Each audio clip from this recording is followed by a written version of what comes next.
आज के मॉडल में हम बोहर मॉडल के बारे में और ज़्यादा चर्चा करेंगे। बोहर मॉडल में बोहर रेडियस, बाद में इलेक्ट्रॉन की वेलोसिटी और उसकी एनर्जी के बारे में डिस्कस करेंगे। हमने रुदरफोर्ड मॉडल जो क्लासिकल बेस था उसमें सेंट्रीपेटल फोर्स कूलम्ब फोर्स के इक्वल था और उसका यूज करके हमने जो इलेक्ट्रॉन की रेडियस, वेलोसिटी और एनर्जी की फॉर्मूला प्रीवियस लेक्चर में डिराइव की थी। हम जानते हैं वो formula R is equal to e square upon 4πε0 mv²। ये फॉर्मूला में सिर्फ R और वेलोसिटी दो वेरिएबल है। हम nth ऑर्बिट की रेडियस को अगर Rn बोल देते तो वेलोसिटी Vn रहेगी। ये हमारी फर्स्ट फॉर्मूला है। बाद में वेलोसिटी के लिए हम लिख सकते हैं Vn is equal to e upon √4πε0 mRn। और एनर्जी के लिए nth ऑर्बिट की एनर्जी के लिए En is equal to -e² upon 8πε0 Rn। यहाँ सिर्फ Rn वेरिएबल है और सभी कांस्टेंट है। अब हम बोहर के थर्ड पोस्टुलेट को जानते हैं। nth ऑर्बिट में रहे इलेक्ट्रॉन के लिए angular momentum Ln is equal to mvn Rn is equal to nh upon 2π।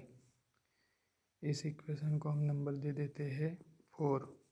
Now from equation 4, velocity of electron in nth orbit Vn is equal to nh upon 2π into m into Rn. Now put the value of Rn from equation 1. We have nh upon 2πm और हम Rn की value अगर put कर देते हैं तो वो होगी e² और ये डिनोमिनेटर न्यूमरेटर में आ जाएगा, इसलिए इक्वेशन बन जाएगा 4πε0 m Vn²। therefore हम आगे लिख सकते हैं Vn is equal to nh into 4πε0 m Vn² upon 2π m e²। यहाँ से एक Vn कैंसिल हो गया और अब हम Vn के लिए इक्वेशन लिखते हैं Vn is equal to 2πm e² upon nh into 4πε0 और m भी कैंसिल हो जाते हैं, तो हम लिख सकते हैं Vn इज इक्वल टू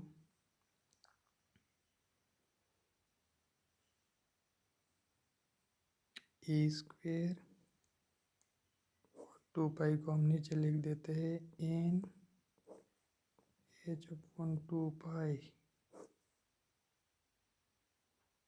4πε0।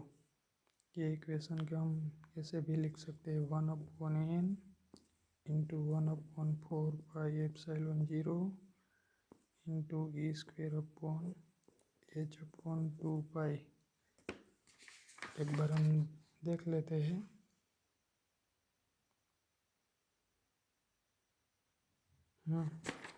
यही इलेक्ट्रॉन की वेलोसिटी के लिए रिक्वायर्ड फॉर्मूला है।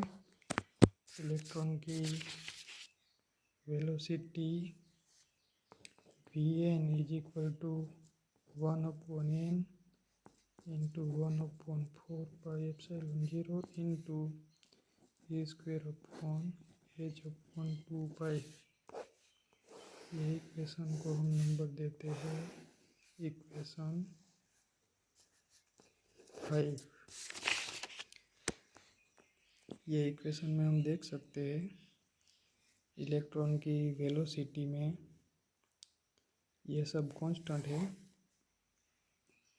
तो वो सिर्फ प्रिंसिपल क्वांटम नंबर n पर डिपेंडेंट रहेगा। और हम कह सकते हैं इलेक्ट्रॉन की nth ऑर्बिट में velocity Vn proportional to 1/n। इसका मतलब ये है कि पहली ऑर्बिट में इलेक्ट्रॉन की वेलोसिटी सबसे कम होगी और ऑर्बिट का नंबर बढ़ता जाएगा, तो उसकी वेलोसिटी इन्वर्सली प्रोपोर्शनल डिक्रीज होती जाएगी। नाउ बोहर पोस्टुलेट से हम इलेक्ट्रॉन की रेडियस की फॉर्मूला डिराइव करते हैं। इलेक्ट्रॉन की रेडियस के लिए हम इक्वेशन 4 में से लिख सकते हैं r n is equal to n h upon 2 pi m b n. Now हम वी एन की वैल्यू इक्वेशन 5 में से पुट करते हैं, तो n h is equal to 2 pi m v n की वैल्यू पुट कर देते हैं, तो ई स्क्वेयर ये सारा का सारा न्यूमरेटर में आ जाएगा n 4 pi epsilon 0 h upon 2 pi. ये कांस्टेंट हम साथ में ही रखते हैं, तो आर एन इक्वल होगा n into n square into h, ये 2 पाई भी यहाँ हम लिख देते हैं एच अपॉन 2 पाई, ये भी एच अपॉन 2 पाई इसलिए इसका भी स्क्वेयर हो गया इंटू 4 पाई एप्सिलॉन 0 और यहाँ रहा m e square.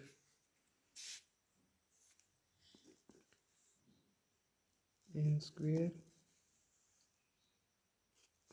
H upon 2 pi का स्क्वेयर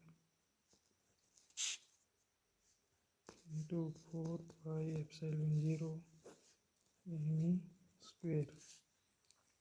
एक बार हम देख लेते हैं ये फॉर्मूला ठीक है ना। ये इलेक्ट्रॉन की रेडियस की फॉर्मूला है, इसमें हम देख सकते हैं ये सभी सारे कांस्टेंट है, इसलिए रेडियस सिर्फ प्रिंसिपल क्वांटम नंबर n पर डिपेंडेंट है।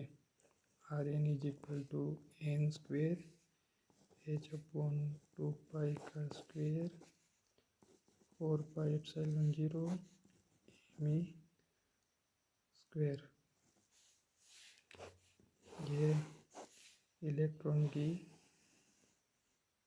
रेडियस की रिक्वायर्ड फॉर्मूला है।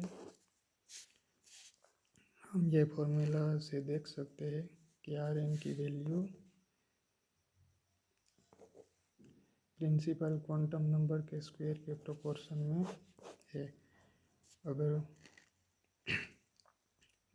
क्वांटम नंबर बढ़ता जाएगा तो आर एन की वैल्यू उनके स्क्वायर में बढ़ता जाएगा।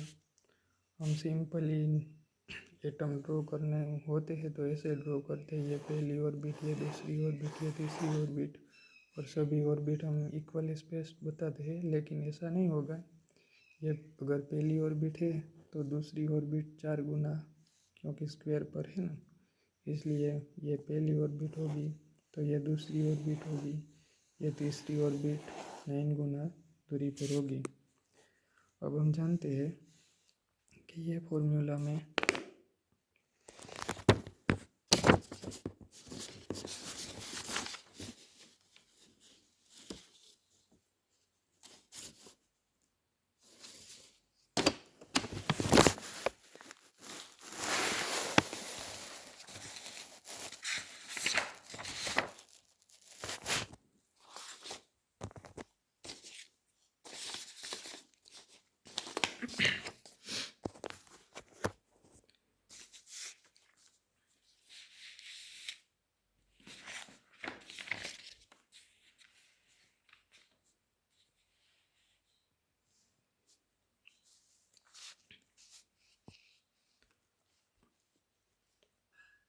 ये फॉर्मूला में h Planck constant, epsilon 0 permittivity of vacuum, m mass of electron and e electronic charge सभी कांस्टेंट है। सिर्फ एन की वैल्यू वेरिएबल है जो प्रिंसिपल क्वांटम नंबर कहा जाता है और वो 1 2 3 एट्सेट्रा होता है। ये सभी को मिलाकर एक कांस्टेंट मिलता है और उस कांस्टेंट को अगर हम A0 से डिनोट करें तो A0 इज इक्वल टू हो जाएगा h/2π²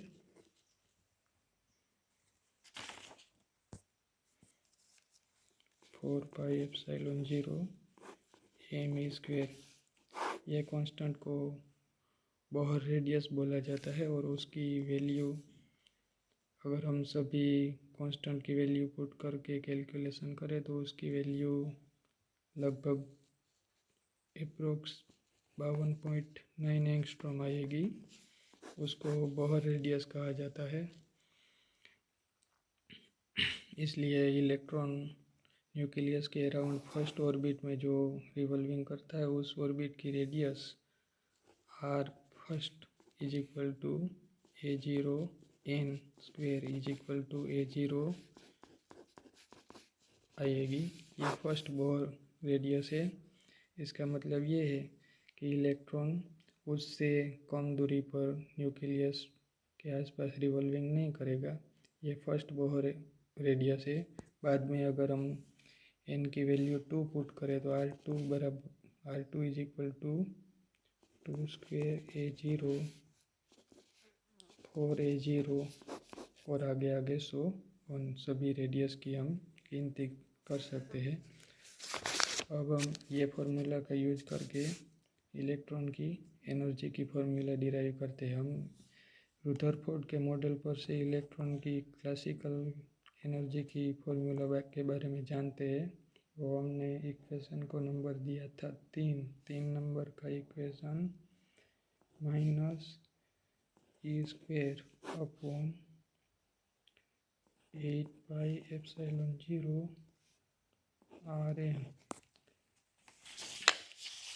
Rn की फॉर्मूला जो हमने डिराइव की थी उसको हम 6 नंबर दिया था। अब हम 6 नंबर के इक्वेशन में से Rn की वैल्यू इस इक्वेशन में पुट कर देते हैं तो एनर्जी की फॉर्मूला आएगी En is equal to -e² upon 8πε0।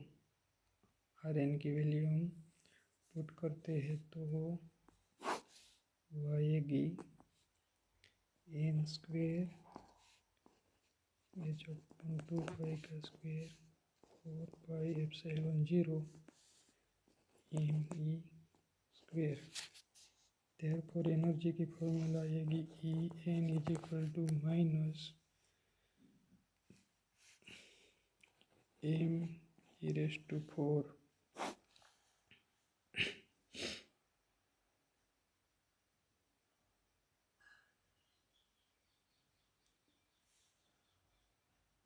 यहाँ हम n² लिख देते हैं और ये हो जाएगा 32π²ε0²। हम देखते हैं कि ये फॉर्मूला में ये सभी कांस्टेंट है।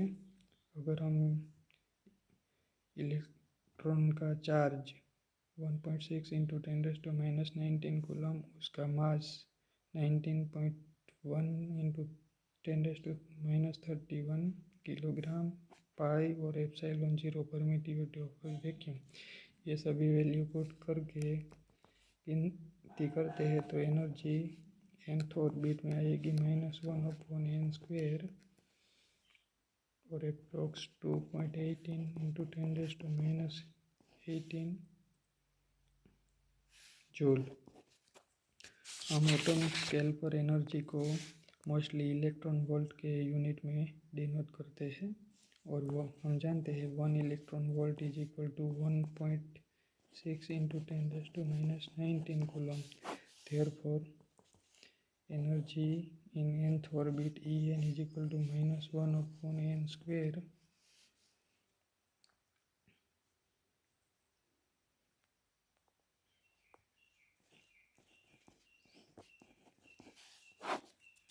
ये इलेक्ट्रॉन की एनर्जी के लिए रिक्वायर्ड फॉर्मूला है। इलेक्ट्रॉन की nth ऑर्बिट में energy En is equal to minus 13.6 upon n square electron volt. ये इलेक्ट्रॉन की एनर्जी के लिए नेसेसरी फॉर्मूला है। इसको हम बोलते हैं इक्वेशन नंबर 7। ये इक्वेशन से हम देख सकते हैं कि इलेक्ट्रॉन की एनर्जी प्रिंसिपल क्वांटम नंबर के इन्वर्स स्क्वायर प्रोपोर्शन में रहेगी। फर्स्ट ऑर्बिट के लिए E1 is equal to minus 13.6 electron volt और सो ऑन रहेगी। ये एनर्जी की वैल्यू नेगेटिव है। ये बताती है कि इलेक्ट्रॉन न्यूक्लियस के साथ बाउंड स्टेट में है। अगर ये एनर्जी पॉजिटिव होती है तो इसका मतलब इलेक्ट्रॉन फ्री होता और वो न्यूक्लियस के साथ बाउंड स्टेट में नहीं रहता। हमने जो ये सब फॉर्मूला डिराइव की है वो रुदरफोर्ड की क्लासिकल फॉर्मूला के आधार पर डिराइव की है। रुदरफोर्ड ने जो सेंट्रीपेटल फोर्स और कूलम्ब फोर्स दोनों की फॉर्मूला ली वो इन्वर्स स्क्वायर लॉ को ओबे करते हैं। ग्रेविटेशनल फोर्स के लॉ भी इन्वर्स स्क्वायर के प्रोपोर्शन में है और कूलम्ब फोर्स लॉ भी इन्वर्स स्क्वायर के प्रोपोर्शन में है। इसलिए इस फॉर्मूला में जो ऑर्बिट आती है वो सर्कुलर ऑर्बिट नील्स बोहर ने एज्यूम की थी, लेकिन बाद में हमें स्पेक्ट्रोस्कोपी से मालूम पड़ा कि इलेक्ट्रॉन की ऑर्बिट सर्कुलर ही नहीं होती लेकिन इलिप्टिकल भी होती। बाद में सोमरफील्ड ने उसमें मॉडिफिकेशन किया और कहा कि सर्कुलर ऑर्बिट भी इलिप्टिकल ऑर्बिट का ही एक स्पेशल केस है।